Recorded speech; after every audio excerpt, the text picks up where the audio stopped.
A warm welcome and good morning, Uganda. Good morning, East Africa. Good morning, everyone that is tuned into Smart Men's Business. This is Smart 24 TV. We are located at Nile Avenue, plot 42. That is where you can get us. And we talk business. We talk business. Anything in line with business, we are running it 24/7. Well, my name is Masika Tsime. Glad to have you. We are here every day from Monday to Friday, 7 to 10 a.m. Yes, and of course, looking at today's report, looking at, yesterday we're looking at how traders in downtown, you could say Aroa Park, Tisenyi, they were, up in arms protesting. Well, not protesting, actually, it was a really calm protest, yeah, where they closed up their stores and shops, and all the reasons were rotated about the unfair taxation that are being imposed on the new taxes, also the taxes that have been there, the new system, the IFRS system, how they pay double taxes. Well, I hope the responsible authority listen to them, to their views, and probably they're going to check them out and find a possible solution. And of course, that brings us to today's report, where the Monetary Policy Committee, Bank of Uganda, increased the central bank rates from 10%. Last year, it was at 9.5%. Then it increased a bit to 10% now. It has increased to 10.25%. And of course, what does that leave to a person, those who go for loans? Well, at the end of the day, due to the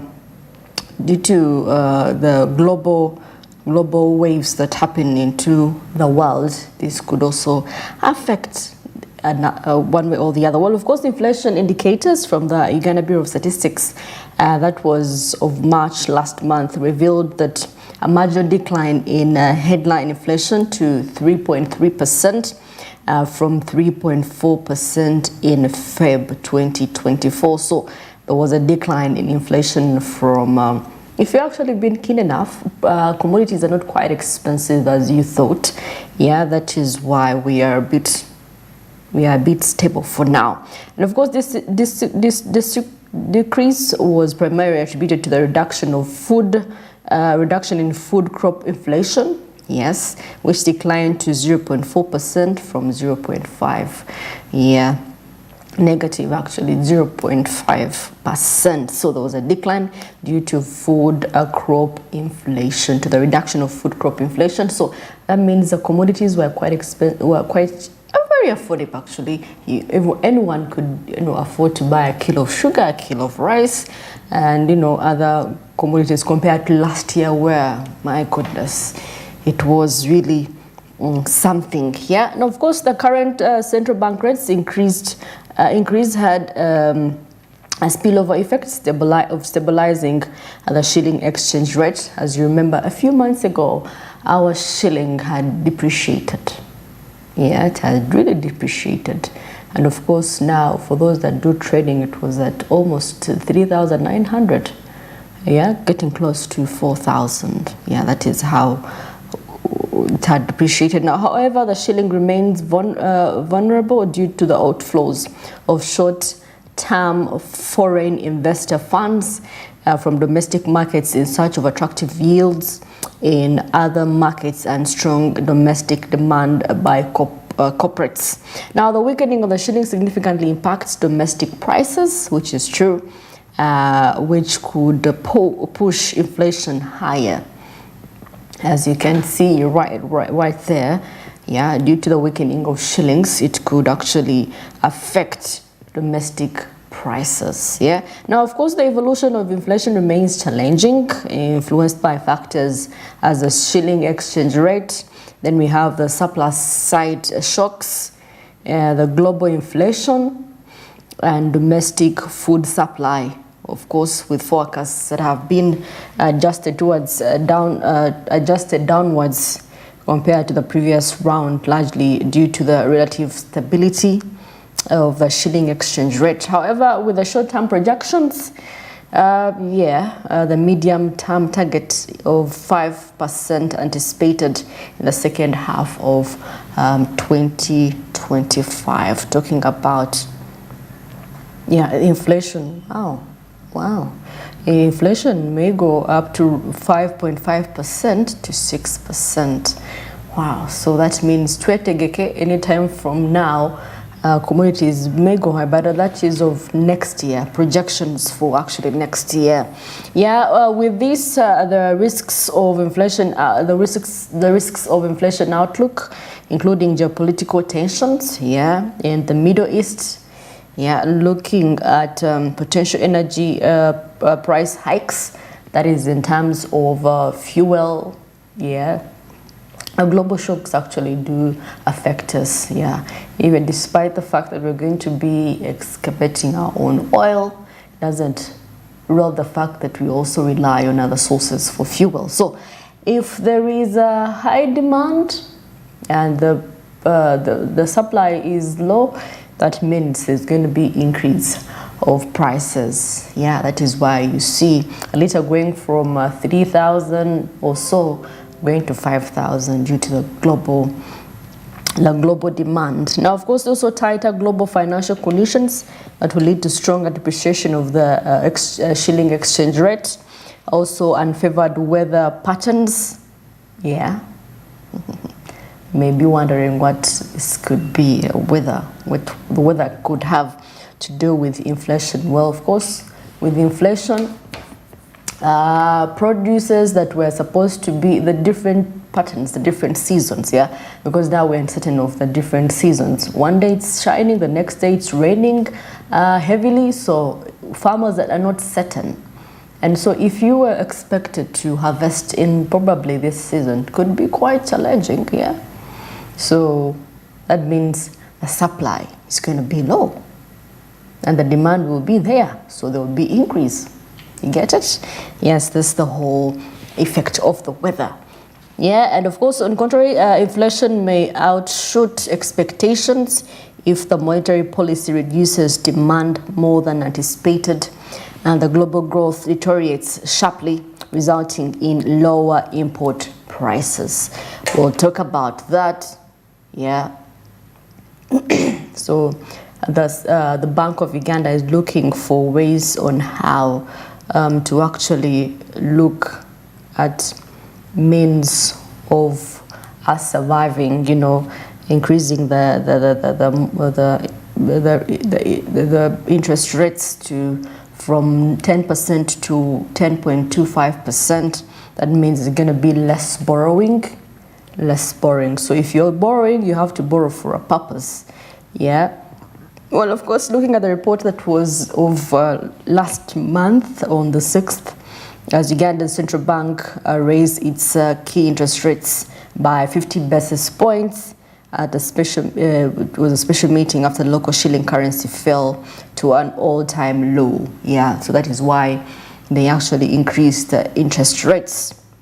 And of course, the decision to raise the central bank rate to 10% followed meetings where the rate was kept unchanged. And of course, the shilling is down was down about 3% against the dollar in March, as of Feb actually, hitting a record low of 3,953 to 3,965. So we are close to actually 4,000. 4,000. You can imagine. That was something really, it would be something that would affect us. So they're trying, Bank of Uganda is trying actually to make sure that it stabilizes. Now, of course, the depreciation of the shilling exchange rate has triggered the need for the monetary policy to be tightened. So very soon. If you see with time the interest rates increasing, just know it's due to all this. So you have to keep a sharp mind to be in the know that anything could happen. So I urge everyone, every Ugandan, to keep alert. This is for the benefit of our own good, as we look for means of how to encourage our traders to tax, pay their dues, because we need the money. We need those revenues because now the issue was, if at all we actually are paying taxes and we're not getting out of it, what is there for us? Yeah, that united tugasa so tusazewo kwekalakasa, so that probably that is when they will hear us. But remember, if you have your store closed, if you have your shop closed, you've lost out on that day. Yeah, how about you have a representative go out and discuss a few matters as you make money. Yeah, of course we know the situation, the roads are very bad, the drainage systems are very bad. Yeah, and you're paying taxes on a daily you're doubling. Actually, the system is also not working. So that was their complaint right there. Well, of course, 11 minutes past 7 a.m. Yes, right about now we're going to see what is happening to the press.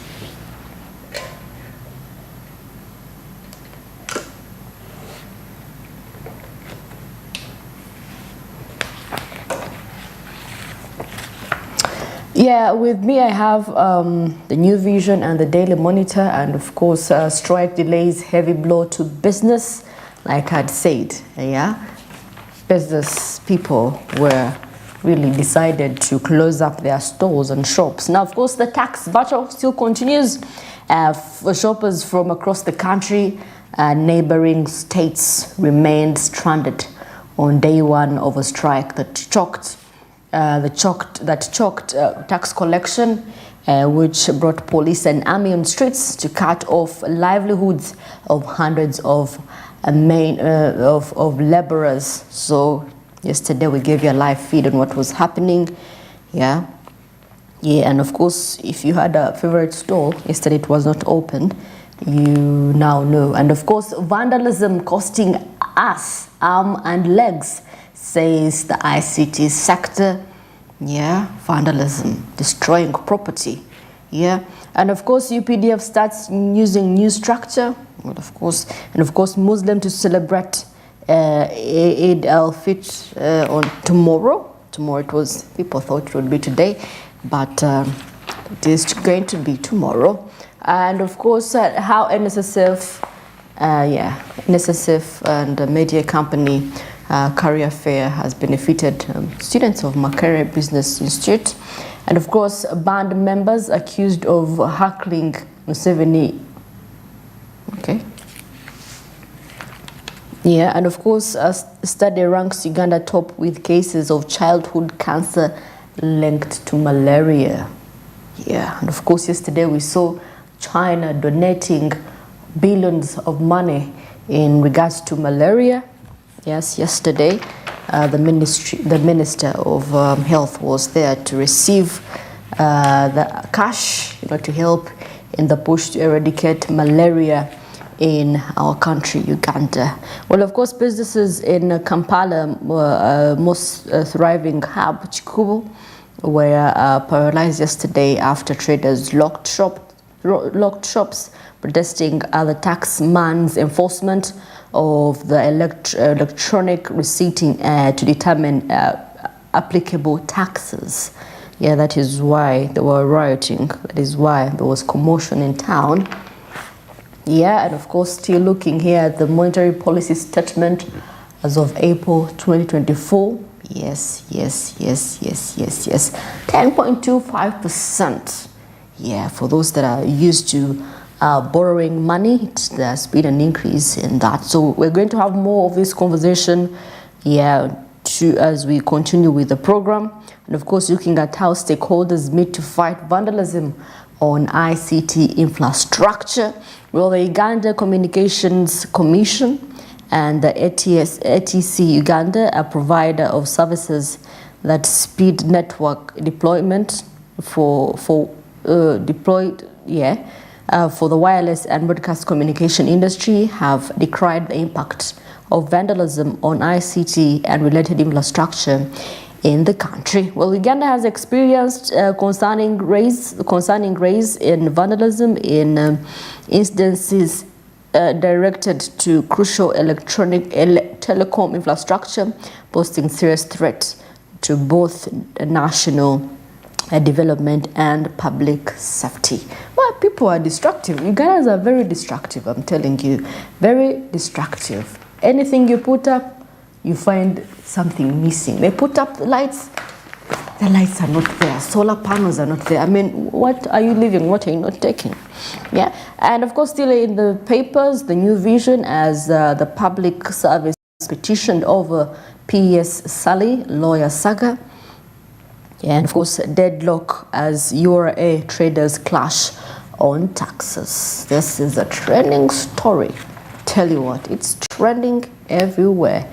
And of course, SOSPAN's loan scheme, the ESO, takes up Egyptian suspect case. Well, yeah, and of course, as you can see, the International Security Organization has taken over the probe into a scheme where Egyptian immigrants were arrested for confiscating national identity cards from Ugandans who defaulted on SOSPAN loans. Well, interesting. I thought the Bichakola IDs don't work because even it's really on rare occasions where they ask for national ID, unless you have your original there. And of course, children as young as 14 access sites without supervision. That is regarding PG, parental guidance, on the content that children do consume on a daily. Adapt to online era. Well, of course, because now children are exposed to these the gadgets. You as a parent, you cannot even know what the kid is watching because they're exposed to TikTok. I mean, TikTok, yes, it could be entertaining, but it could have some content that is not really viable for their eyes. Yeah. So opposition proposes a 43 trillion budget. Well, from the 43 that we have to now 43 trillion. Well, the opposition shadow minister of finance, Ibrahim Semoju, presented an alternative of 43 trillion shillings budget proposal for the financial year of 2024-2025, which is less than 52 trillion proposed by government.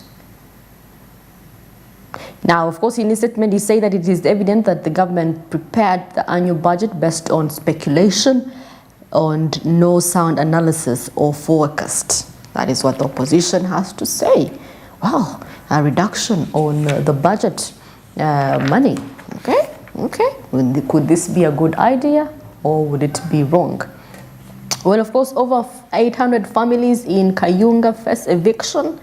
And of course, land row escalated after an NFA allegedly licensed some people to replant trees at Bajo Forest. Happening. And of course, Deputy IGG urges students to campaign for integrity. And of course, looking at how much we lose annually to corruption, integrity.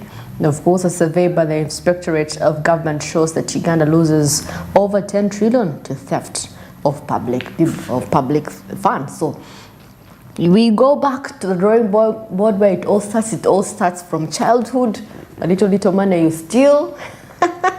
You could be among the people that embezzle. So we start from grooming children right from childhood. Telling them this and this and this is not right. So that when they reach up,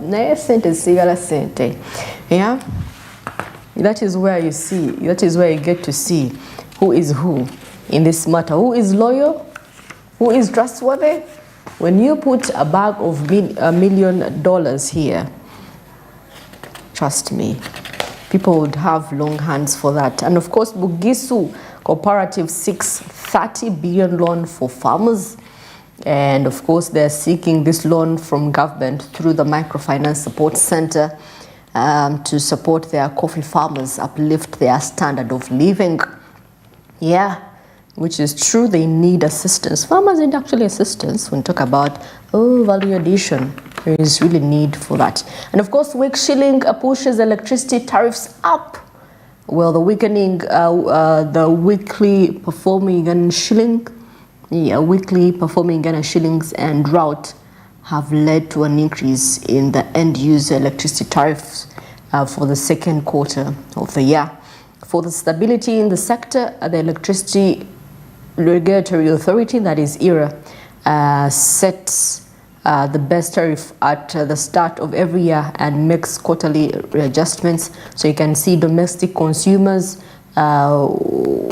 rose from 797.3 to billion actually to 819.4 billion. And of course for commercial from 600 billion to 615 billion. Looking at the medium industrialists, also risen, there was a raise. Electricity, and of course URA PSFU call for calm among traders. Finally something had to be said. Well, in an effort to address the rising tensions with the business community in Kampala, the Private Sector Foundation, Uganda, and the Uganda Revenue Authority, URA, have jointly called for calm among traders. Of course, these traders have been contemplating demonstrations over the perceived unfair IFRI system. And of course, we see Rujochi here also had something to say. So they're going to settle your concerns. At least we know for something to be done, sometimes you have to, get out of your comfort and say, you know what, nedda. Kanjira chenkolako, that will awaken them. But they're in the know.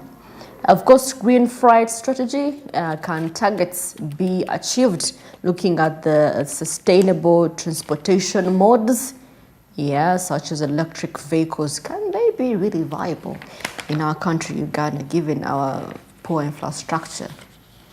And of course, looking at energy, as Uganda could have a shot at nuclear energy development. Women are an essential part of artisanal mining. And of course, reports CS says that gender disparities exist due to high poverty rates, low literacy rates, and negative cultural practices. So, women inclusion, that was the theme of this year's Women's Day. Inclusion of women. Let women work. If they have shown potential, let them work in the different fields. And of course, why Butaleja is prone to floods? Due to the heavy rains that have been happening. And of course, the Uganda NAM states rally for Palestine recognition. And of course, this is one of the issues that were addressed in the non-aligned movement that we had in Uganda in January, actually. The gay bill aside, bleeding issues behind Uganda's economy. And this one is, in the opinions, has to do with, well, that is also an issue, but then there are more issues that have to be addressed, like the taxation bit. There has to be something that has to be done, for that matter. Therefore, for us to be, and of course, poor waste disposal and management is a threat to health and the environment. Yesterday, we were looking at the circular economy. How ready are we to adapt to the changing system as we call for, a clean environment, for our country, Uganda.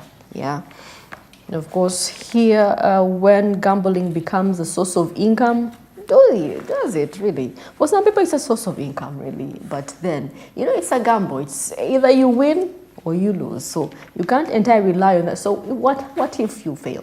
What if you fail? How are you going to get the resources to get back and bet or gamble again?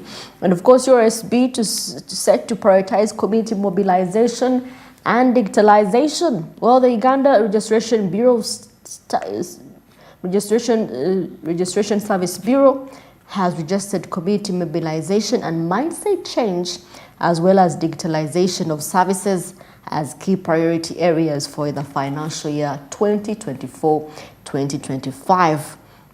This is good. I like it. Mindset change. Mindset change. What do people need to know? Yeah. And of course, this was revealed by the registrar, Maseke Inobisho, as she presented a list of achievements to stakeholders during the engagement section.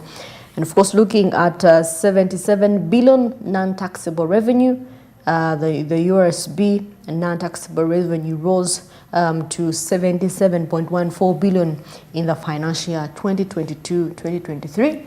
And of course, MTN boasts digital literacy, education in Karamoja. Yeah, and of course, significant contribution valued at 20 million includes infrastructure, furniture, electricity, modern computer laboratory, and internet connectivity. Talk about ICT, talk about computer intelligence. This is what we need to do for our young. If at all we want everyone to be in the know of the technological advancement, yeah? And of course, the future of NATO without America, yeah? That and more. If you get your copy of these papers, there is much information that you can look out for. Well, that is it for the press review. I'm going in for a short breather, and I'll be back with what is happening in East Africa and across the globe. Stay tuned.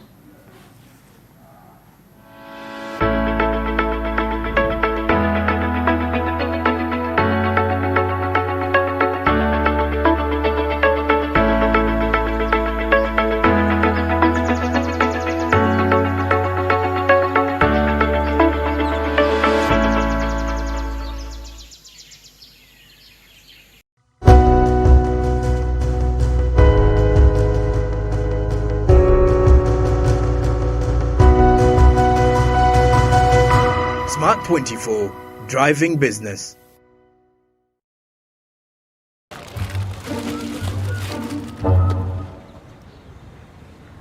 Rich! The Queen Cobra, the password of the money, the original spare parts, the 11th commandment, the question and the answer. Bosses, I know you want money, but I'm also broke. Ah, no. Money is not an object. These days, Momo sorts me out anytime.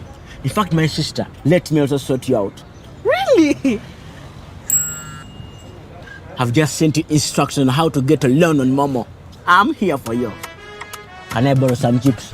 When you need a loan, you've got MTN Momo. We're Sotinge. Use the Momo app or dial *165*5# for all quick loans. Choose from the different loan options from our partners and get one that works for you. Together, we're unstoppable.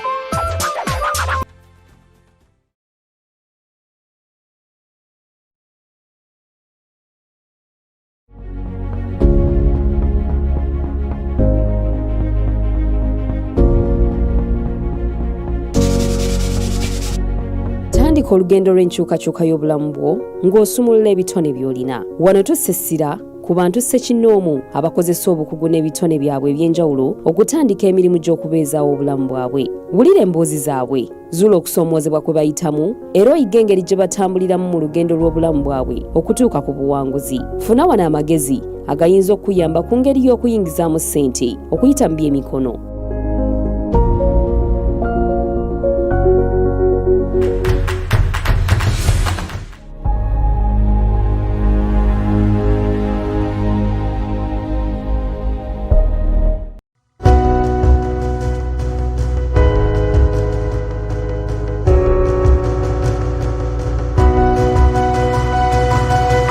Smart 24, driving business.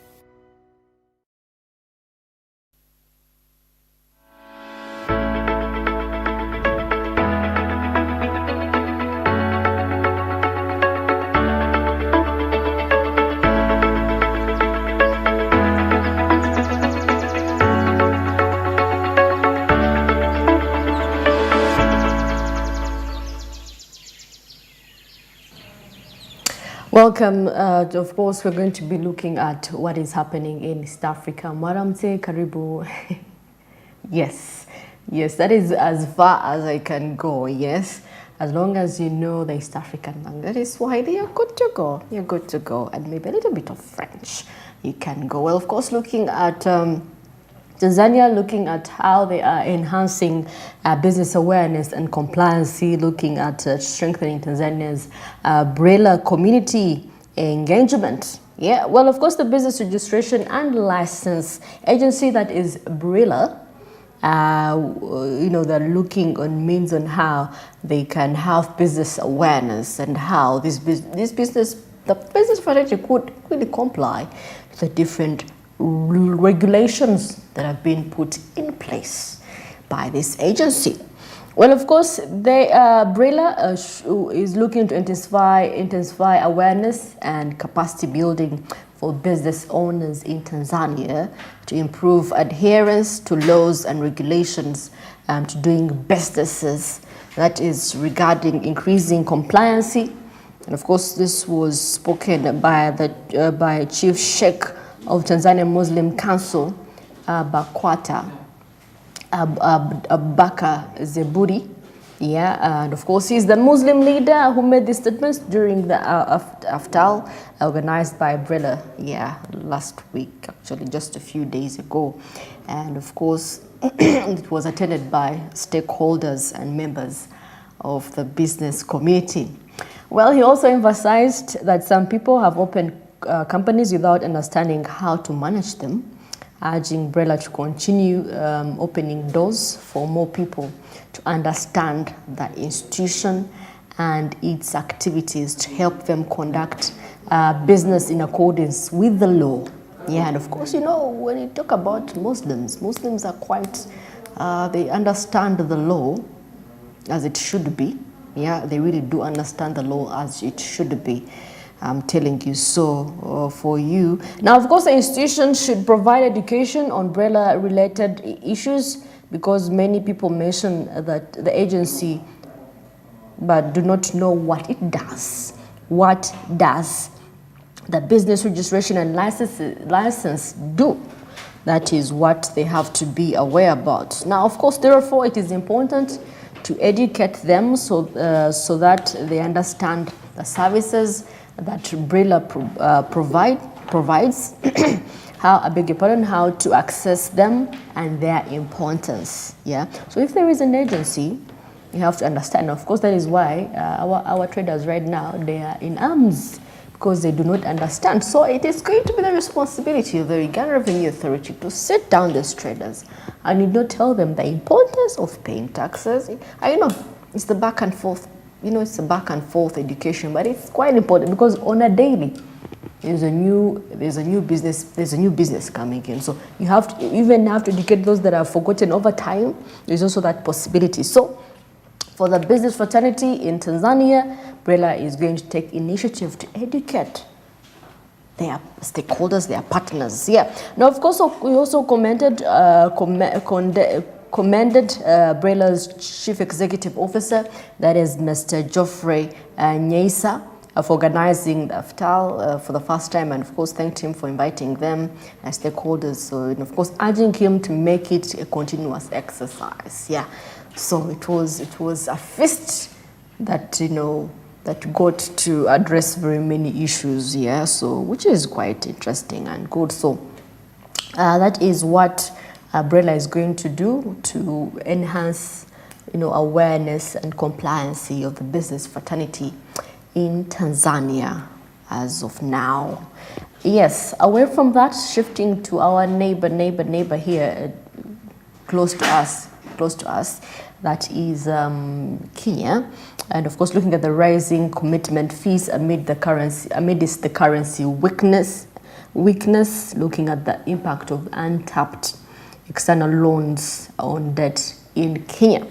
Well, of course, the commitment fees Kenya paid on the untapped external debts hit 833.85 million shillings in the 6 months from December 2023. Yeah, driven by a weak shilling. Now, this places the cost of commitment fees in the financial year of 2023-2024, yeah, on course to surpass the 1.3 billion that was paid for the same in the entire 2022-2023. Yeah. Well, of course, proceeding on that line, on that matter, this also more than about 680.3 million. That is what the government paid on the disbursed loans in the corresponding period. That is in the previous financial year. And of course, taking a look at the commitment here, the commitment fee is paid to compensate the lender, that is to their commitment to lend. Now, the fee is charged because the lender has set aside funds for the loan but cannot yet charge interest pending a drawdown. Now, the fee is typically associated with unused credit lines or undisbursed loans and forms part of the country's external debt and is therefore heavily affected by the depreciation of the local currency. And of course, taking a look here at the Controller of Budget, Margaret, that is Nyakongo, in her report to Parliament regarding the implementation, that is for this year's budget, shows external debt servicing amounted to about 238.8 billion Kenyan shillings during 6 months to December. Now, this consists of about 133.19 billion for redemption, 97.36 billion in interest, and talking about 6.69 billion classified as other charges and 833.85 million in commitment fees. Now, the National Treasury spent a further of about 359.48 billion to pay domestic debt, which consists of about 101.67 billion redemptions and 257.81 billion interest. But however, government has been in the spotlight for the pile-up of the commitment fees, which is largely caused by delays in absorbing borrowed loans. Now, this is a result of lack of proper planning for projects that is by the government before loans for financing the projects are signed. Now, this also means that while loans are signed, their absorption still remains low. As a result, the lender charges the commitment fee because it cannot yet charge interest until the borrower checks it up that line. Now, according to Dr. Nyakongo, notably, he actually made a statement and said that, notably, the public debt stock has surpassed the parliamentary limit, said Dr. Nyakongo, talking about a growth in public debt, which strains the revenue as public debt is first charged to the consolidated fund in that line. So the rising commitment fees for the Kenyan government in there, and of course amidst the currency weakness, and this is definitely impacting the untapped external loans on debt in Kenya. And we get to realize that the loans that are sometimes obtained are actually not absorbed.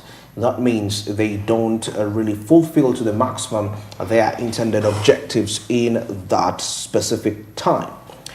And well, that brings us to the end of the Caribbean East Africa report. And of course, in case you just joined us, we'll take a look at Tanzania's Umbrellas community, and of course, which is here to enhance business awareness and compliancy.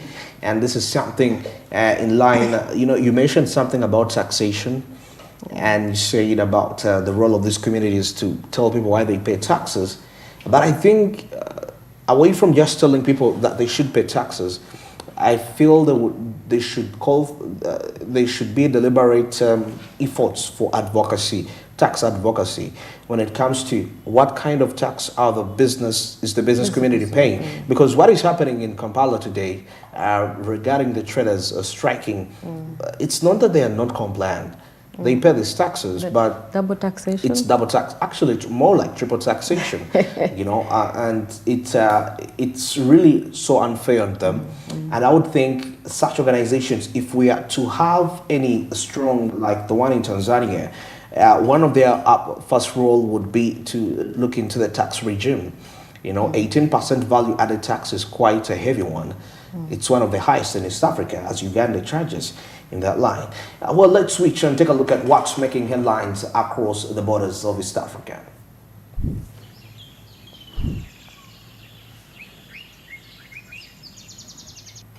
Well, kickstarting off here with Zimbabwe, which is yet to introduce a gold-backed currency initiative.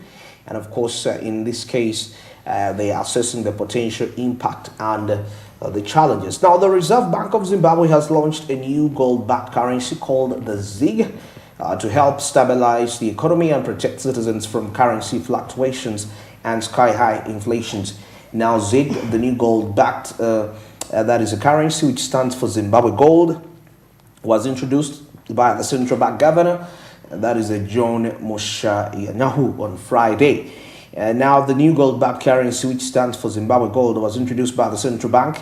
Now, according to the governor here, he says the bank's intention is to replace the Zimbabwean dollar, that is the RTGs, which has lost 3/4 of its value so far this year with a gold-backed currency. Now, he also stated that the people of Zimbabwe have 21 days to convert their old cash into no money. During this time, the US dollar, which accounts for about 85% of the transactions, will remain a legal tender. Now, the newly minted Zimbabwe gold-backed currency showcased as a specimen down here with effect. Now, these were the actual statements from the governor. He said that with effect from today, banks shall convert the current Zimbabwe dollars balances into the new currency.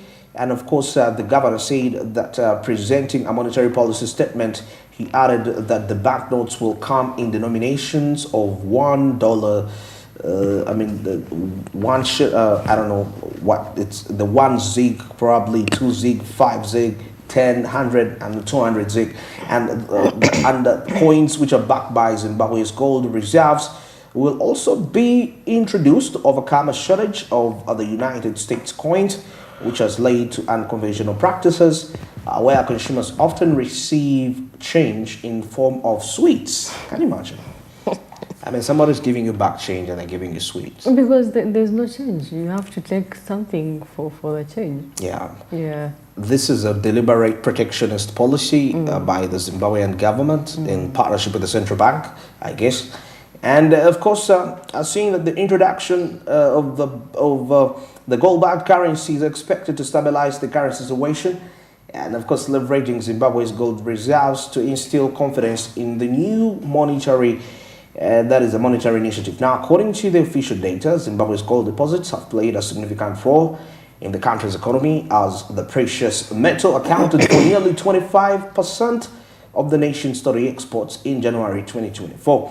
Now, experts have questioned whether Zimbabwe has actually enough reserves to adequately back the currency if the latter could suffer from volatility in gold prices. Now, according to economist Prosper Chitambara, other countries such as neighboring South Africa had much larger reserves. Baron still says that the more reserves, obviously, the more the confidence and the more your capacity to be able to defend your currency against any shocks. This is according to what Barron's reported in that regard. Well, of course, thank you for that beautiful report as we await to see how this new gold currency is going to perform. Yeah, but I think it's quite for the good of the people. Taking a look at the recent Zimbabwean dollar currency, which has actually been kind of fluctuating on so many, 3 times fluctuate. I mean, that's quite a double fluctuations. It's more like if currently the Ugandan shilling is at 3,800. Is it? It's more than that actually. Okay. 9,000. Is it 9,000? It's 9,000. So imagine 3,900. Yes. It's 900. So imagine multiply that by 3. That's quite sick. So if the Ugandan shilling, because if you multiply by 3, that would give us about 12,000. So imagine I'm just saying, yeah. So imagine in 3 months the Ugandan shilling now, $1 is equivalent to 12,000 Ugandan shillings. That means the central bank would have to revise means of introducing a certain currency, which is entirely either backed, not dollar, because most of the currencies today, what determines the strength of a currency is more like how many dollars do you have in your reserve. So, which now Zimbabwe is breaking this whole chain of having a dollar as the official reserve of your currency, but now you introduced your currency that is backed up by gold. And this is exactly what they are doing, and it must be definitely working out for them quite efficient.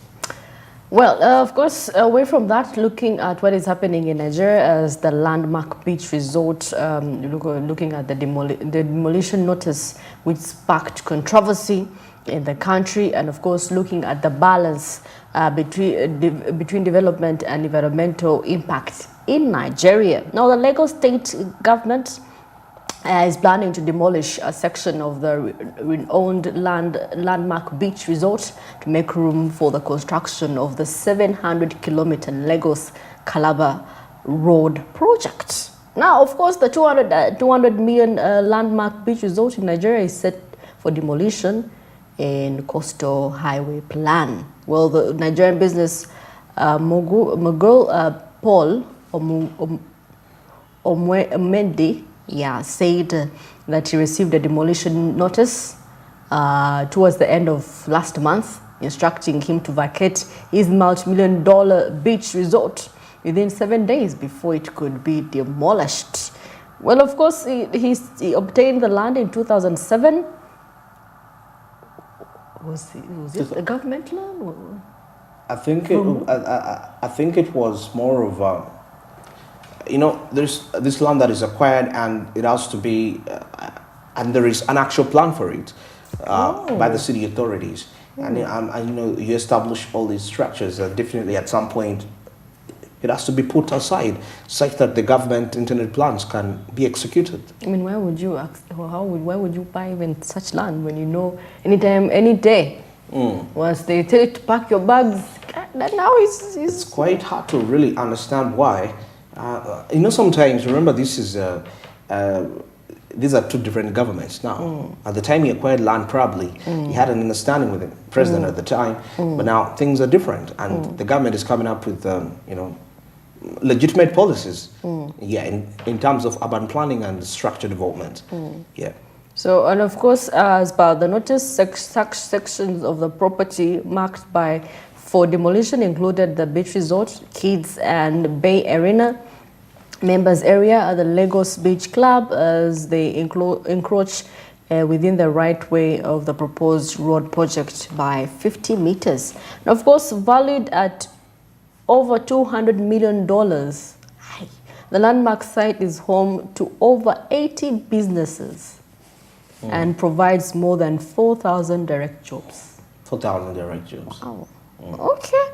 Of course, it generates over 2 billion naira annually in annual tax revenue. Well, I believe there's going to be compensation for this guy. Absolutely.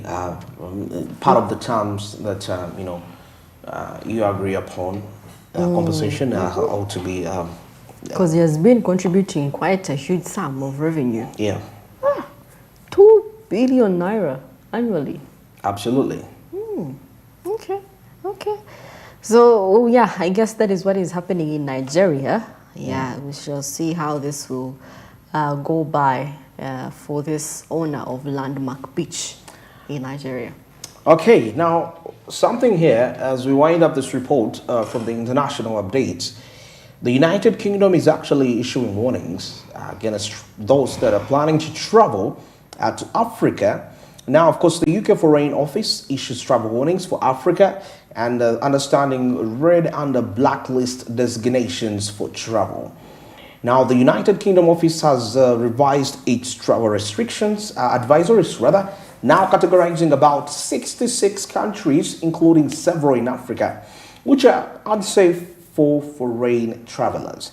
Now, as the spring and summer gateway approaches, warnings have been issued by the UK tourists and holiday makers in this regard. Now, these advisories aim to protect British citizens that are traveling abroad, particularly tourists, by alerting them to potential risks and dangers in specific designations.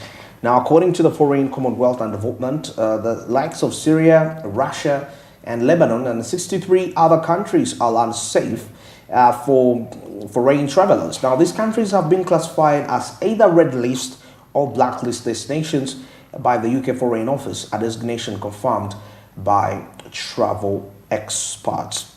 Now, while the list of countries may vary depending on the prevailing conditions, some African nations have often appeared on the UK's blacklist due to various security issues, such as political instability, civil unrest, terrorism, crime, and potential health risks. Presently, 15 African countries are on the red list, and they are labeled blacklist destinations. And it is important to note that these travel advisories are based on assessments of the current security situation and are subject to change. Yeah, so you can see what you can see on the map there. Libya is definitely part of those countries. Security. Yeah, security reasons. I mean, civil unrests and all that. Now, travelers have been advised to consult official government sources for the latest information and to exercise caution when planning trips to regions which are heightened, with heightened security risks. So now definitely tourism is the key a sector that is going to be affected. Now this is accompanied by still other sectors that rely on tourism and all that. So I think when this is a time for people to understand that most of the affairs of whatever is surrounding you affects you. So it's important as a citizen to take caution and take a responsibility to understand and see how you can be a part of your country's affairs through advocacy and so many more. Because this is really serious. It's not something to take for granted. And the United Kingdom is actually always because even before we have terror attacks, the embassy warns about possible attacks, and those that need to leave the country will definitely have to vacate the country, and so many more. And well, Syria, Russia, Lebanon are also part of the list, but about 15 African countries are also inclusive on this list, on those countries that have been warned for tourists to travel. And well, we come to the end of the International Updates report. And of course, just in case you just joined us, Zimbabwe's gold-backed currency being introduced, and of course, assessing the potential impact and challenges. And this is due to the devaluating the current Zimbabwe currency, which has devaluated 3 times against the United States dollar, and that is causing for a reform. And of course, taking a look at the landmark beach resort demolition notice sparks controversy. And of course, taking a look here at the balancing development and environmental impact in Nigeria. Of course, talks regarding climate change is everywhere. And finally, the United Kingdom Foreign Office issues travel warnings for Africa. And of course, this is to understand the red and blacklist designations, that is to travel. But this doesn't not only apply to citizens of the United Kingdom, but even as a Ugandan, you should know what are those countries. Of course, we had a map which displayed, and we saw the countries in the red list. Yeah, so those are part of the countries that are being warned due to risks, political, crime, and health-related complications. Well, we'll take a break for now, and of course, returning with the further business discussions. Stick around.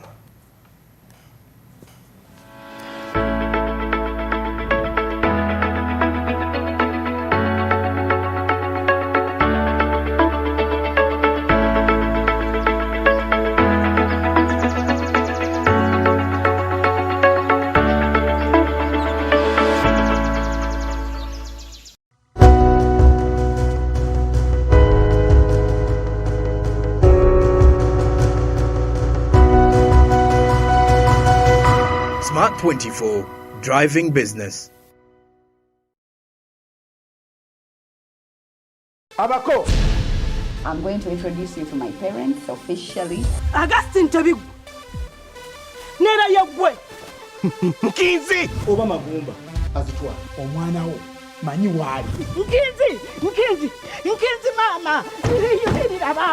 Don't touch me. Don't you dare lay a hand on me again. So bikalo byenyonyo. Ze mama yantendeka kuma mkazi.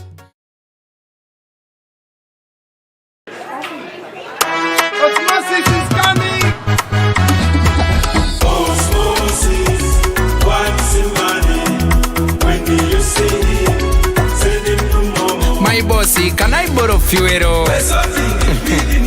Biggie money, can I borrow renty? Manager, give me some caloni. Okay, what about 5K?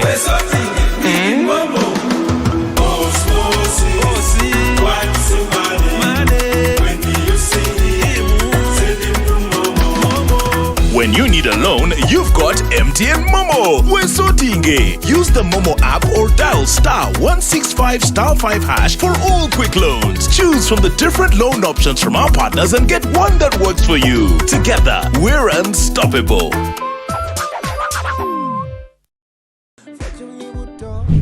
Cooking oil like no other makes your meal so sweet and scrumptious.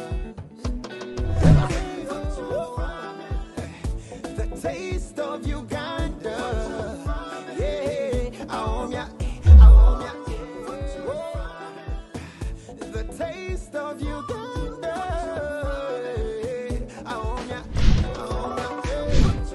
yeah. The taste of Uganda.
Smart 24, driving business.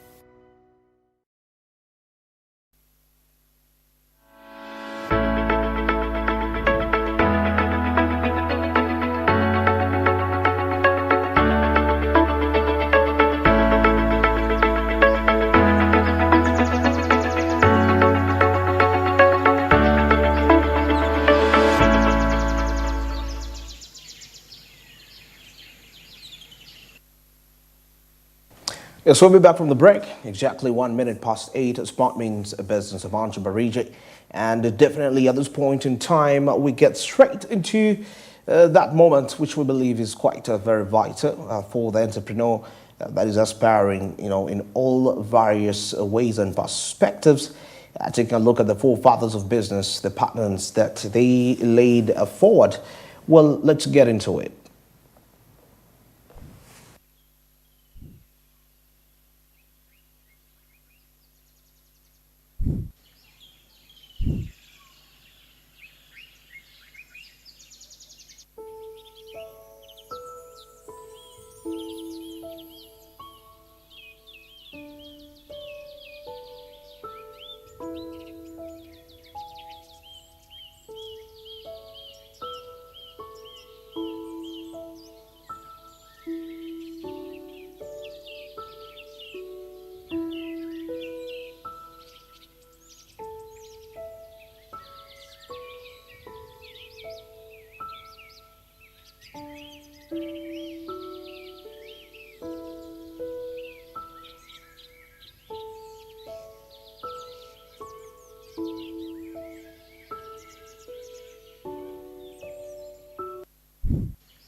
Well, that's in line with that, but still away from that, just some of the few additional tips that we can really look into as entrepreneurs in Uganda, Africa, of course, at large. I managed to get a few tips here from some of the renowned business people in Africa, and surprisingly, majority of them are Nigerians. So very interesting, and of course, this is. The founder of Zashadu Bags in Nigeria, that is Zainab Ashadu, who makes something here about starting small and dream big. Of course, this is some kind of a common theme. You don't wait to have everything. You don't wait to have everything perfect before you can actually begin. You need to validate your idea with the minimum viable product and grow from there. But always hold on to the ambitious vision. So he clearly expresses it in that direction. You getting to the fact that many times we want to first have it all before we can start. Starting small doesn't mean you have a small dream. Yes, the dream is big. It's just that the resources that you have at the moment don't allow you to execute it there and then. This is more of a long-term perspective, a long-term prospect, in that regard. So it can clearly show you the line in which you should follow as an entrepreneur. Start small, but you definitely dream big. That is Zainab Ashadu, founder of the Shadow Bags in Nigeria.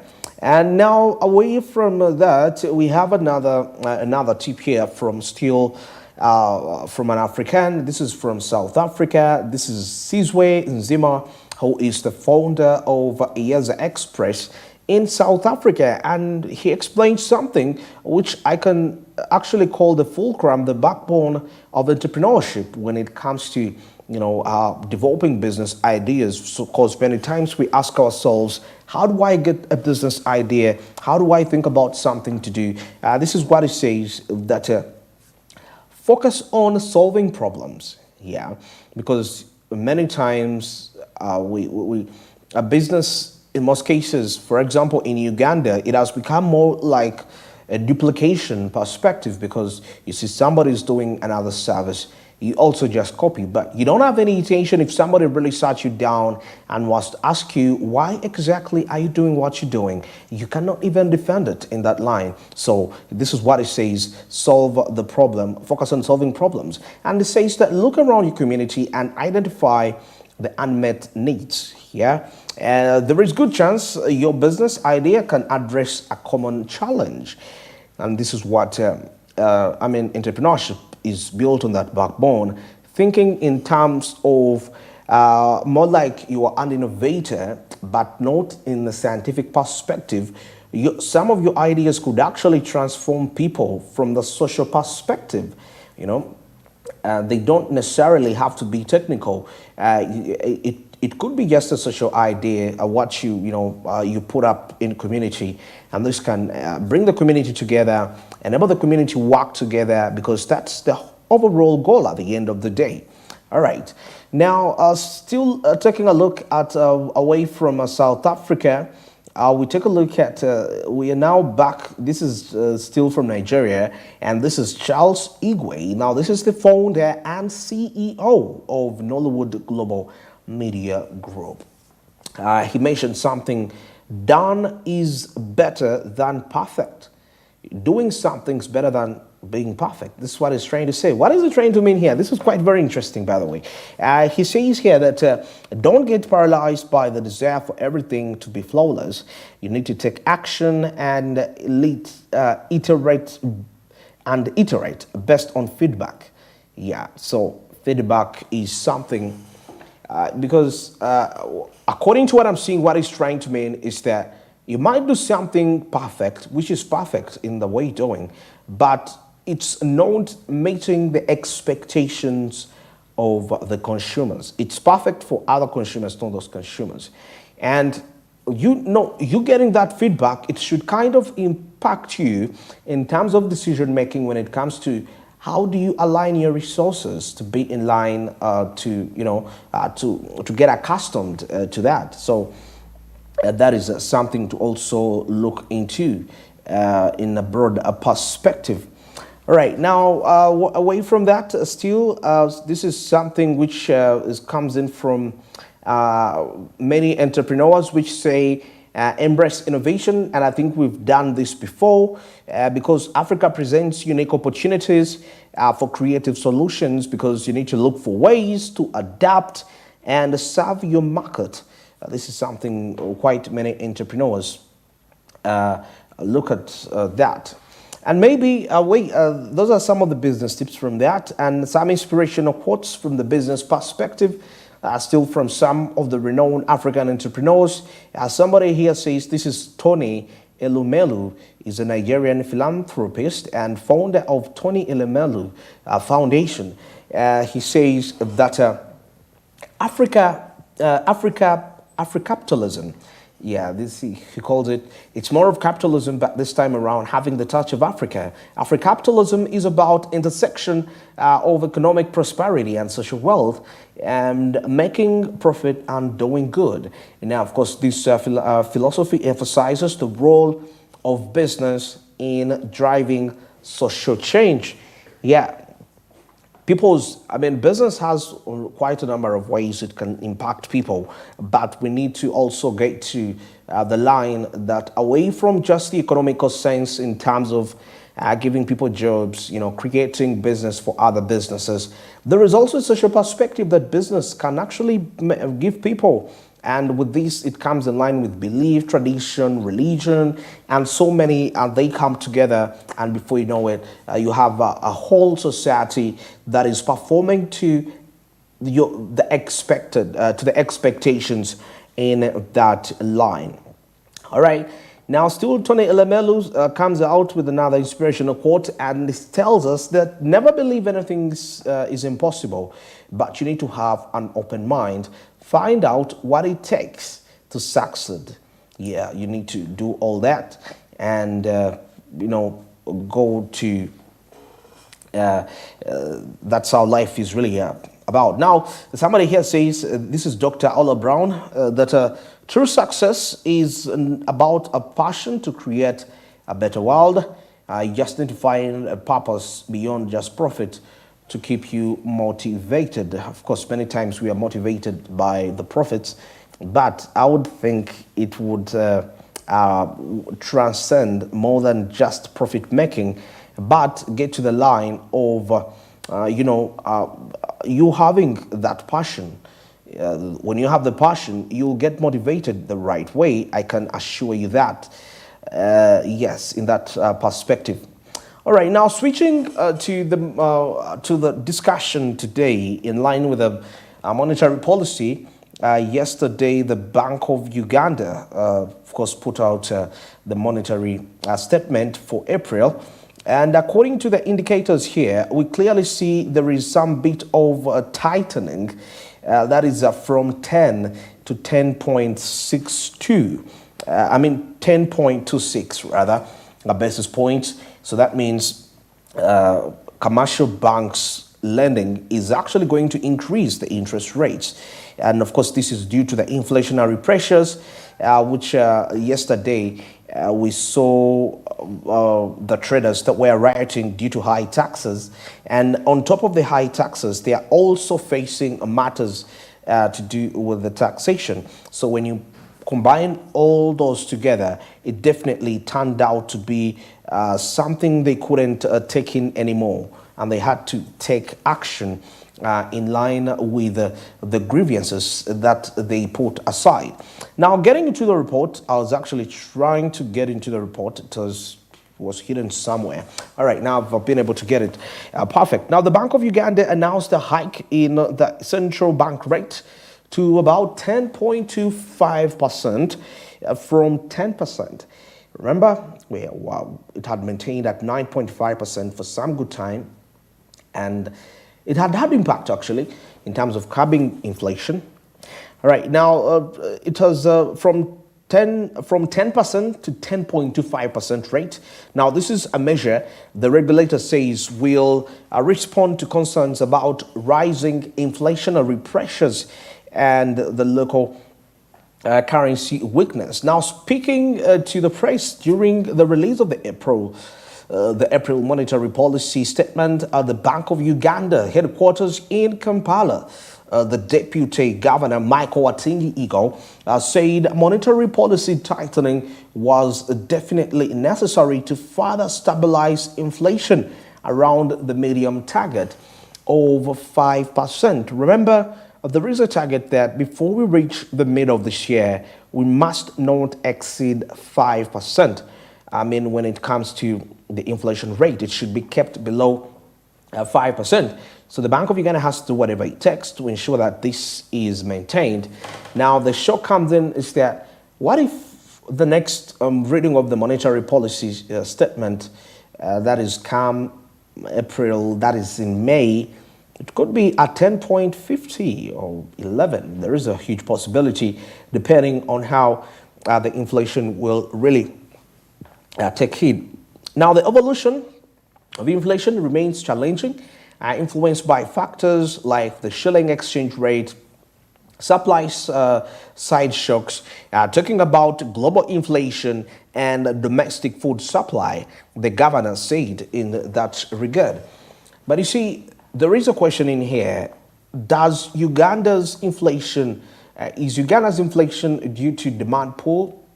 Well, because in most cases, most of it is cost-push inflation, considering irregularities in the supply chain globally kind of also contributes to that.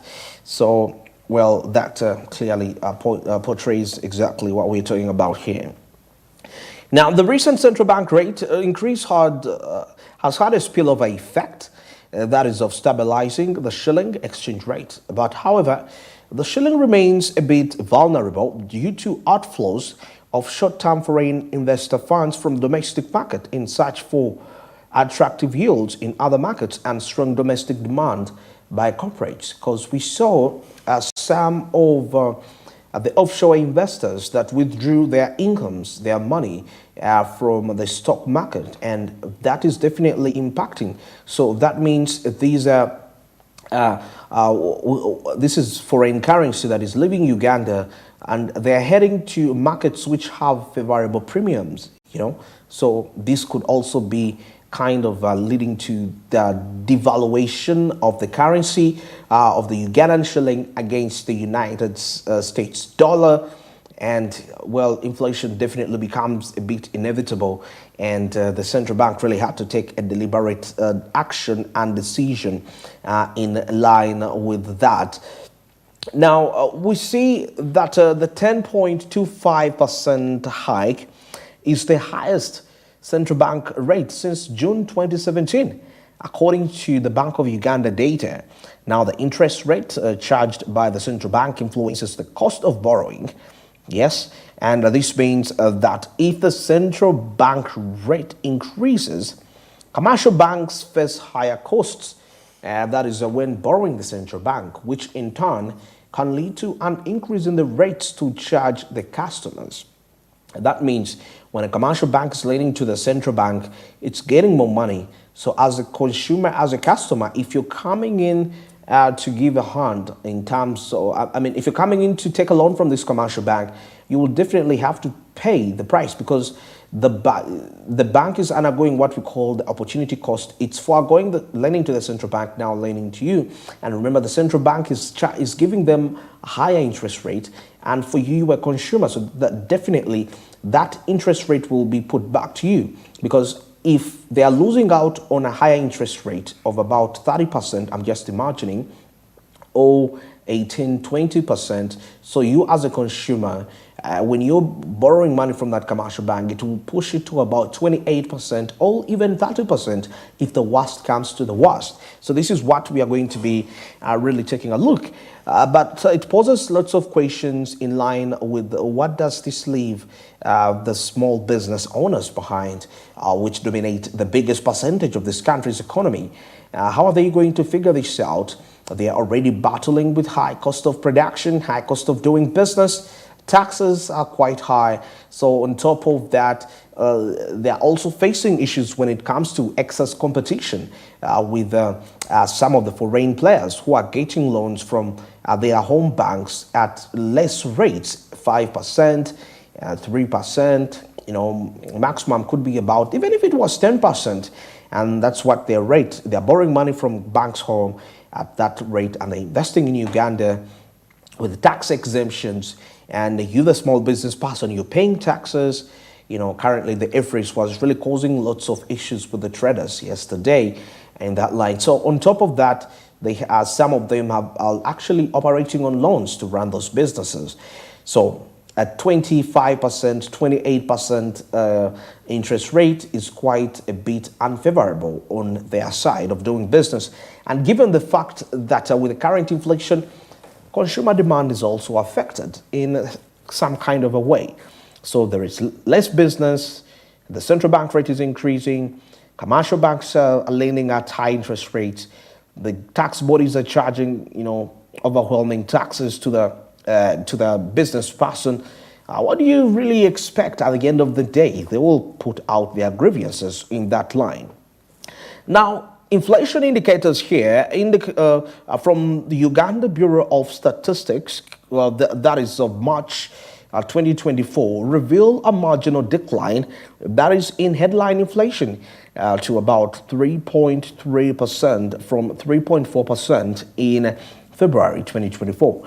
Now, this decrease is primarily attributed to the reduction in crop inflation, which declined to 0.4% from 0.5%. So you can clearly see what the central bank is really putting out there. The monetary policy statement for April 2023, 10.25 basis points, and of course with an intention to keep the inflation to the expectations of 5% as before we reach before we reach halfway. Now, still further on in regards to that, inflation indicators from the Uganda Bureau of Statistics for March 2024 reveal a marginal decline in headline inflation to 3.3% from 3.4% in February 2024. Now, this decrease is primarily attributed to the reduction in food crop inflation, which declined to 0.4 to 0.5, which we saw that, and conversely, services inflation experienced a slight increase of 5.5% from 5.4%, while core inflation remained steady at 3.4%. Now, the prevailing conditions of reduced aggregate demand and increasing supply are mitigating strong inflationary pressures, but however, risks of elevated inflation still persist in that line. Now, the recent central bank rate has had a spillover effect, stabilizing the shilling exchange rate.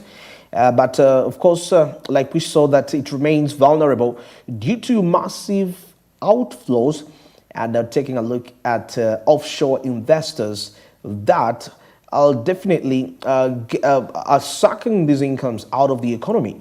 The investors that are putting them into a foreign from the domestic market to other external markets.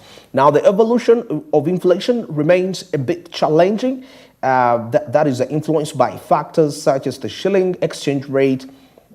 We'll take a look at the supply side shocks, global inflation. We take a look at domestic and food supply forecasts, which have been adjusted downwards compared to the previous round, now largely due to relative stability of the shilling exchange rate. But however, the short-term projections indicate inflation may rise to between 5.5% to 6% within 12 months. But I think this would be quite ideal. If in 12 months we are able to have it at 6%, I think that wouldn't be as worse as that, as long as we keep it below 5% by the mid of 2024. So we are talking about between July, we should be below 5%. So don't be surprised that we see the monetary, the central bank rate rising to about 11% to make sure that this is actually made possible. Remember, when businesses are borrowing from commercial banks at high interest rates, how is it going to be done? Definitely the pricing is going to get back to the consumer in terms of charging the final price of a commodity.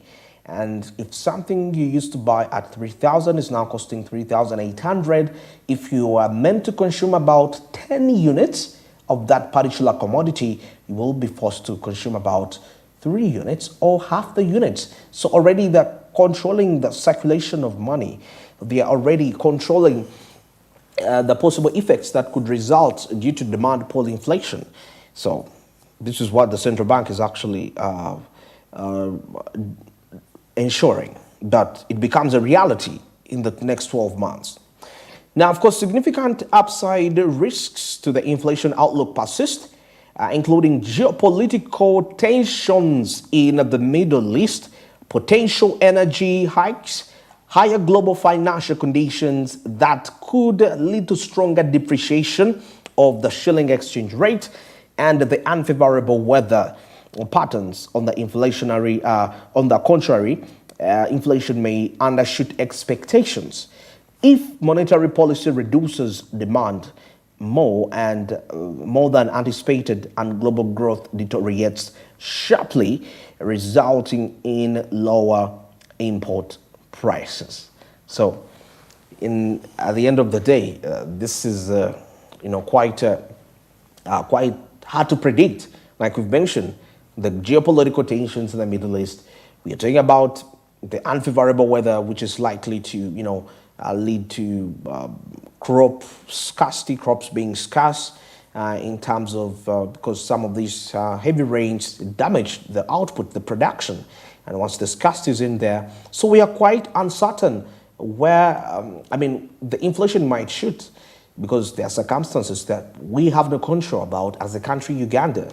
Of course, we can deal with the internal from that perspective, but still in the internal side, the weather is something that is quite challenging, which can't be still dealt with in that perspective. So all in all, this is something which is, we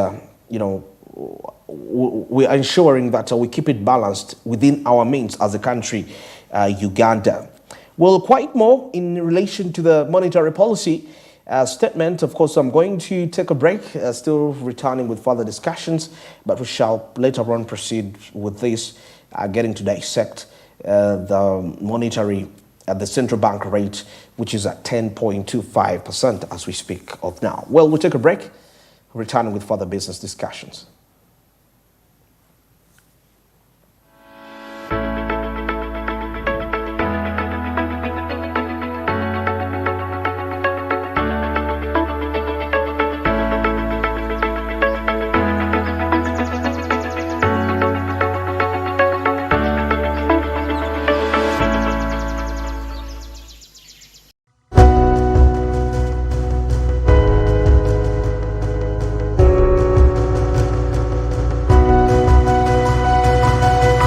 Smart 24, driving business.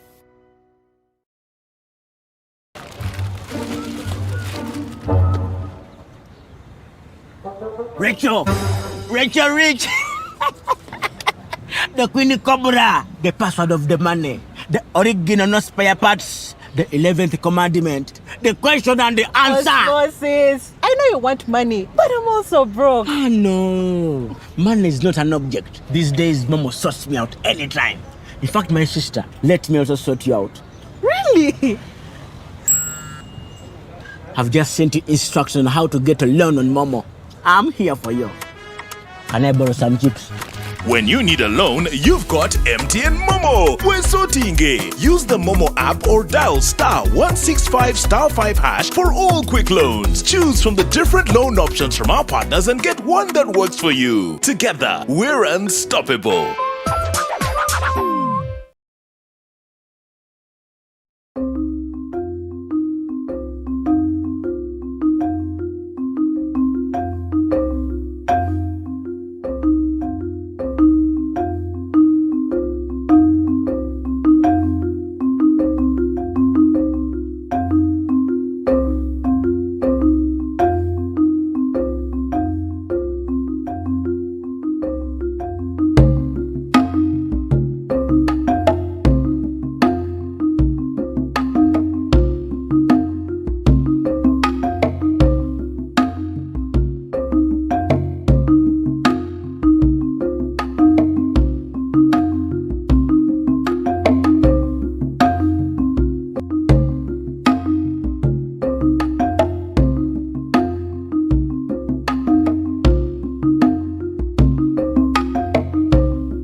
redefined at Seasand Hotel as you indulge in the splendor of elegant living fit for the royalty that you are.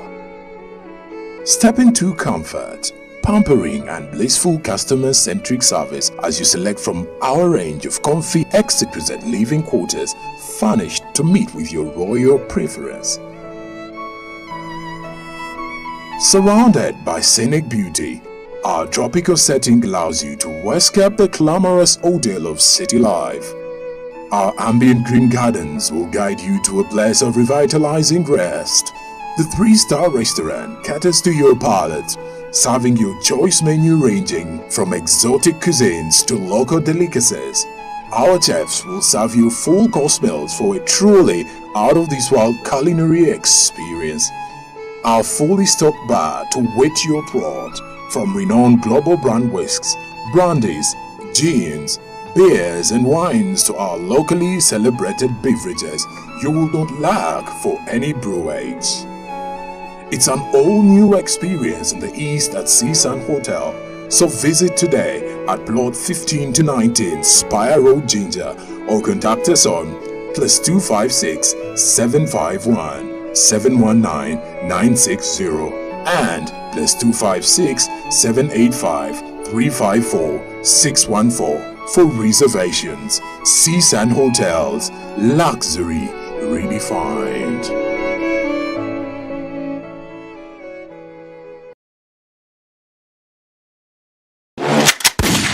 It is very much well known that the Apple Vision Pro virtual reality headset has been launched to the market. The Apple Vision Pro virtual reality headset is now on sale at all US Apple Store locations and the online Apple stores. Now, its launch, ladies and gentlemen, come with the morning after reported fiscal first quarter results that exceeded revenue and earnings estimates. Now, the CEO of Apple, Tim Cook, stood by the Vision's Pro pricing, and he says that the pricing will start at $3,500.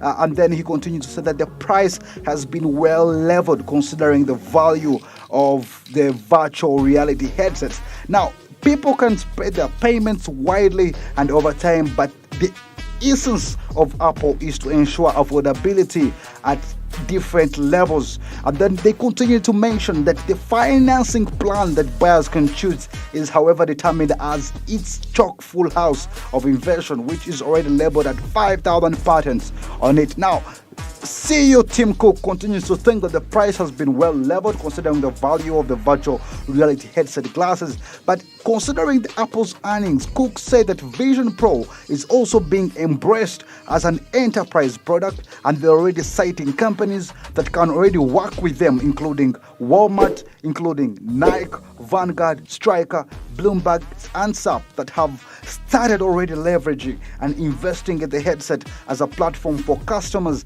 and even their workers to start using these gadgets to ensure that they have work efficiency. Now, Cook on Thursday continues to believe that Apple can remain both a consumer and enterprise focused company going forward, with the Vision Pro now among its best offerings considering the gadget's ton of use cases. And he continues to say that this very virtual pro reality headset has more than 600 applications and games that are available on the headset that are specifically designed to provide a spatial computing experience. Now, on this very day, Thursday, which was last week, the CEO continued to reveal a first quarter results that exceeded revenue and earnings estimates. Now, when it comes to Apple's wearable businesses, which are also known as other products, now these have beaten expectations that have seen 11% decline in sales. However,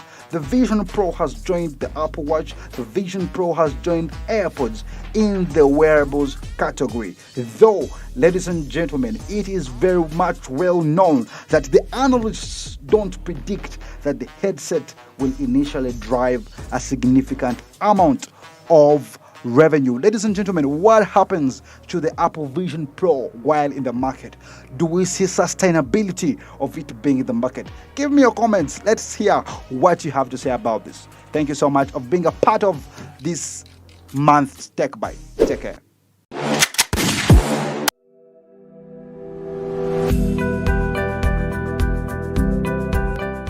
Welcome to a world where homes tell stories and properties more than just structures. Properties 360 unlocks the doors to your next adventure in real estate. We go beyond the curb appeal to explore the heart and soul of every property.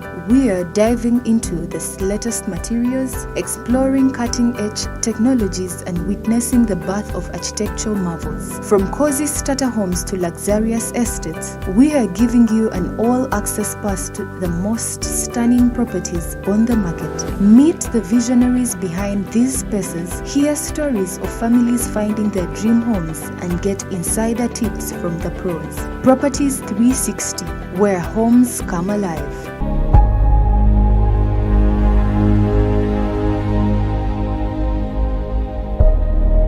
Don't miss on Smart 24 TV.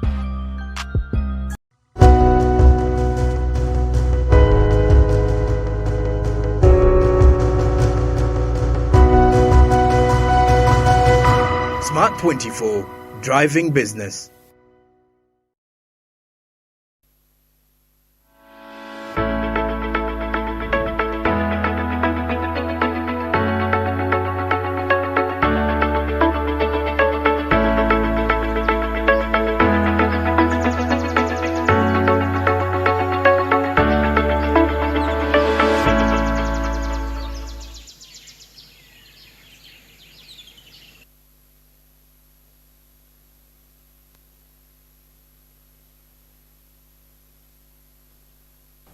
Yes, we'll be back from the break. Still watching a Smart Means Business. I'm Andrew Barije, and definitely at this point in time, we're heading straight into what is happening into the world of entertainment.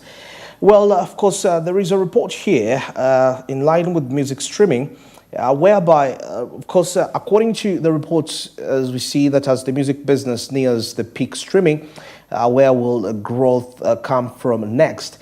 Because for so long, when we had the traditional means of artists being in position to make money through concerts, and now it's changing. The narrative is definitely changing today on, and we are taking a look at aspects where streaming is actually taking the trend, and part of the reason being that streaming seems to be one of those advantageous ways where actually an artist can determine their income in terms of saying, okay, I've gotten this amount of, I've sold this, like these are the number of streams I've obtained, and this is the amount of money I'm expecting. But it's not the case, unlike before when we had the whole perspective of the record labels coming in to, dominate the market. So it's no longer the case as we speak right about now. Of course, according to a report here, it comes out and says that it's never really, it's all about the artist. This is what the music executives say, that if you look at the industry over time, it's really all about the formats. The health of business may have, of course, some more implicating challenges more than you could actually ever imagine in that regard.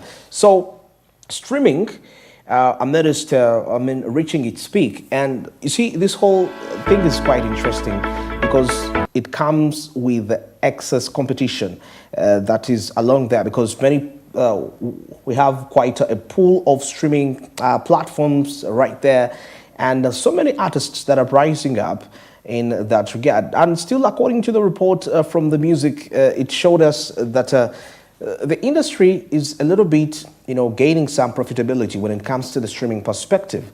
And unlike in some countries where this seems not to be a culture yet as much, for example, in Uganda, East Africa, it's not really quite typical. We're still into the traditional ways. But of course, the COVID-19 pandemic taught us something, that we need to revive ways on how, as an artist, you can create income for yourself. Besides, if you're off the stage, do you have the capability to move on without any other, disturbances in your income flows? So we can see this is really in line with that, and Spotify seems to be onto that lead when it comes to the streaming perspective. Now, still in that line, we see that Spotify is leaning further into artificial intelligence with a new AI playlist generator, which definitely turns text prompts into personalized song suggestions. Now, this is quite an amazing innovation, and as an artist, it's all about you to determine how you position your songs to be tracked by the playlist. Now, the new AI playlist tool is rolling out in beta form to Spotify premium subscribers on Android and iOS and in the United Kingdom and Australia. And the company announced a statement on Sunday. This was just last week. Now, the tool will enable users to enter text prompt with the AI playlist, which will generate that is the music suggestions in that line. For instance, users will actually be able to type prompts along the lines of an indie folk playlist to give my brain a big warm hug. This is just part of the samples of how this is actually going to be working, and of course relaxing music to tide to more. Now, users will definitely be able to preview and delete the tracks offered by the artificial intelligence playlist and refine their playlist with the additional prompts in that line. Now, no word yet on when the feature will be able to available to the users outside the United Kingdom, Africa, Australia, but Spotify says it's still better testing the tool, and it will continue to iterate on. That is the new feature to best serve the listeners. Now, to activate the AI playlist, as the users can select your library at the bottom corner of the screen on the mobile Spotify app, and of course tap the plus button and select an AI playlist. So just like that, Spotify will help you create a personalized list based on the tracks, artists and genres which they think you like. The company said in its own very announcement. Now, this all comes in line with what we call algorithms, how this can best suit your desire. This kind of artificial intelligence, and actually this is how Netflix has been able to be on top of the game. In line with that, applications like TikTok have dominated the industry due to having those perfect algorithms in line with artificial intelligence, where what you actually like most is created for you, and it's like as though the application understands you. It's like as though you are relating with this application, and this is the way to go. Of course, though, despite there have been quite a few challenges still in that line with AI, because recently we saw some issues of streaming, because every person is preaching the gospel of streaming all the time, everywhere you go, every person is speaking about the streaming perspective, but still remember that this is actually being abused in some kind of a way, where we see songs that have plastic streams, what I call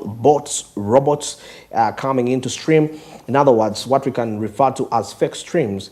And you find that the artist is actually generating much more money than other artists because he's using these fake streams. And that means he's consuming the percentage of the income that is supposed to be distributed among other artists that are actually making genuine money off their music. So that has been quite a huge challenge. Now, while it's designed to be fun, the tool is still in beta and won't produce results for non-music related prompts. For example, like current events, all specific brands, they also have the measures to place around prompts that are offensive. So they should prompt responsibly. This is what the company comes out to say.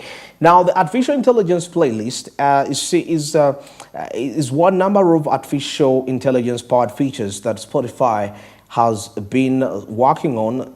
Now, in February 2023, the streaming platform launched an AI-powered personalized DJ feature, initially in the United States and Canada, before rolling it out globally in August. That was last year.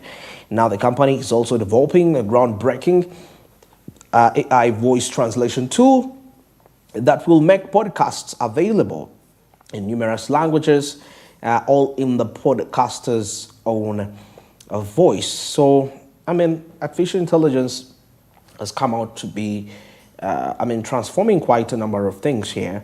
Also especially in the music industry, despite the fact that there is this whole bit of duplication, and this is something according to the laws globally, they are not yet stipulated out clear. It's not something that is subject to what we call the copyright laws, because, well, if I can imitate your work and it's my artificial intelligence, I mean, it's not subject to the copyright because it's not considered human being. Perhaps maybe later on when the AI is considered human being, so it would be liable to copyright, intellectual property matters and all that. Now, still back to this report, during an earnings call that is last summer, CEO Daniel Ike said AI can actually improve the user experience on Spotify, the advertiser experience, and the company's performance on the back end. Now, artificial intelligence at Spotify is going to be a massive, and you can actually you can see more of these improvements already paying off very nicely with higher engagement and higher retention, which then lowers churn. This is what I said. Now, this is a trend that has been going on now for many years, and they still think that there is quite a lot that they can do that will improve engagement and retention. That is over time. Now, the artificial intelligence DJ has seen strong consumer interactions, Ike said, and he thinks that they are definitely going to see a lot more of that, where they can contextualize, personalize content across the entire platform to make it more accessible. And now, taking a look at the various streaming platforms, Spotify seems to be one of those businesses, companies that have taken this initiative of incorporating the artificial intelligence into their mode of operation. And now this is really putting them at a peak. And okay, the peak is that with all these new developments, that means the stocks of Spotify at the New York Stock Exchange are definitely increasing. Why am I saying this? So if you're a Ugandan musician out there, you're a musician all across East Africa, and you're trying to look for a viable platform where you can actually put your music, and this music is going to make you some good, lots of money, lots of dollars, I would advise that, you should be wise when you're choosing these platforms. The choice of a platform is determined by the reputation it carries from the public perspective, not just because you want to be part of the streaming. You will be disappointed, depressed, you're investing subscription fees, but you're not making money. But I think when you take a look at Spotify's deliberate efforts, to upgrade its way of operation, and it's recently when Spotify came out to increase the fees of subscription, but also that came with an increase in royalties that you pay to as a musician. Of course, these benefit you depending on which country you're in. For example, if you're in Uganda, I would think this would be quite favorable for you to make a choice to upload your music there, and you'll be able to earn a living, survive the overall economic crisis. And surprisingly here, you're not earning in the Ugandan shillings, so your earnings are not entirely determined by the Ugandan economy, where you say that you're going to put up a concert and you're probably going to have less numbers due to the fact that there is limited demand. Like we've seen, interest rates are increasing, people can't participate anymore. But here, your supply of income is determinant on the global economy, on the continental economy, on the regional economy. If you're having that good music, that good production, you've invested in a lot of money, I can assure you, with the right promotion, with the right team that you're working with, you'll be able to generate quite some good money, some good amount of money. So the royalty increment would actually be a right choice for East African artists, which I can say even Ugandan artists, if you're talking about serious business in commercializing your music. Now, of course, as I wind up this report, by using the generative artificial intelligence and AR tools here, the developers think you're going to be able to see that they can significantly reduce the cost that it takes for advertisers to develop new ad formats. And that obviously means that you as an advertiser, instead of having one ad, you can imagine having thousands and having them tested across the Spotify networks. This is according to the platform, which is saying, I mean, we are breaking down the advantages that, these people are actually endowed with. Now, he finally added that the back end, the artificial intelligence will enable Spotify to be a lot more efficient, which will drive more value for stakeholders and consumers, creators, and Spotify itself. So, I mean, you're trying to make a right choice of a streaming platform. They are all over the place. These are the Apple Music platform. We have the Tidal, which is largely dominantly for the black music. But, well, it's not about what fee, because you may go for a platform that is probably favorable for you, and you feel like you're not paying a lot of subscription fees to have your content right there. But you need to assess one thing, that as much as you're inputting your income, subscribing every month to have your song hosted onto the platform, what is your return on investment ratio like? If you're to compare what you put in to maintain your streaming status vis-a-vis what you're getting out of there. So that is something to also really put into massive consideration if you're choosing a choice, because if you're making a choice of a streaming platform, because you might find your entire year frustrated by investing a lot of income into a platform. And you know how Ugandan economy really operates. Sometimes you're quite uncertain, quite a number of changes that actually influence it. So you find that the whole month down the road, even if you're paying about 40,000 Ugandan shillings or 50,000 every month, so compound that to 12, that's about 600,000. And compared to you spending 100,000 or 70,000 on the Spotify platform, and you can actually be in position to get at least 40% of your investment.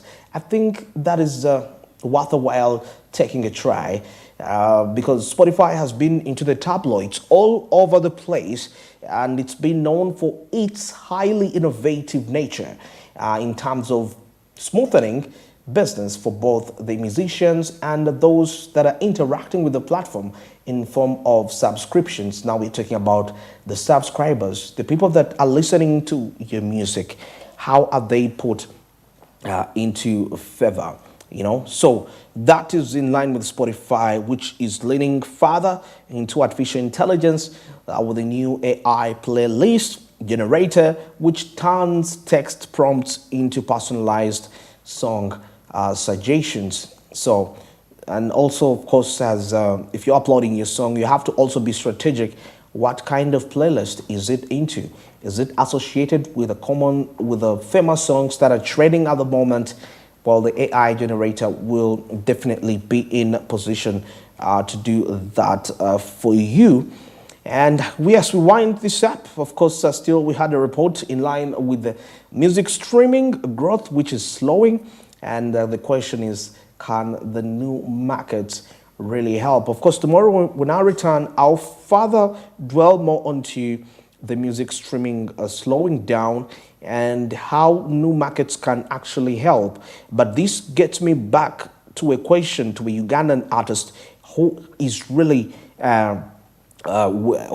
having a motive of making money through his or her music.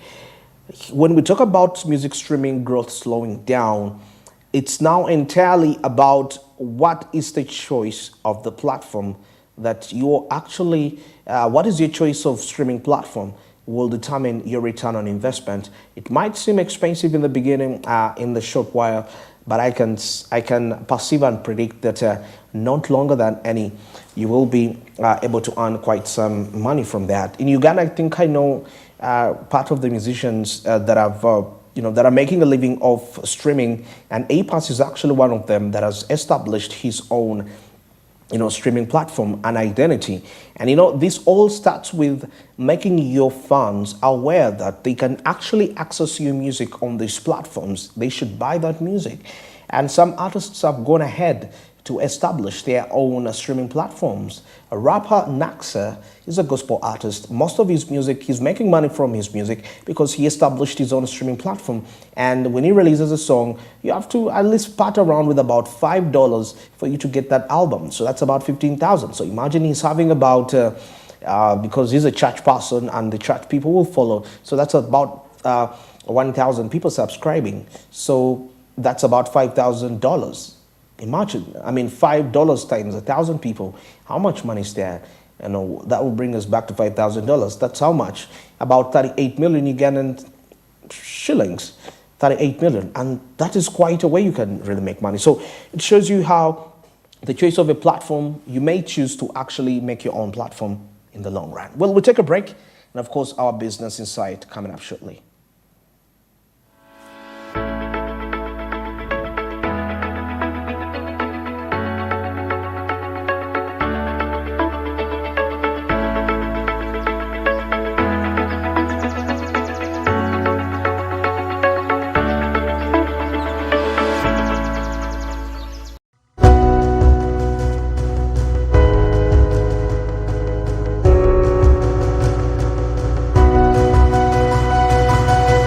Smart 24, driving business.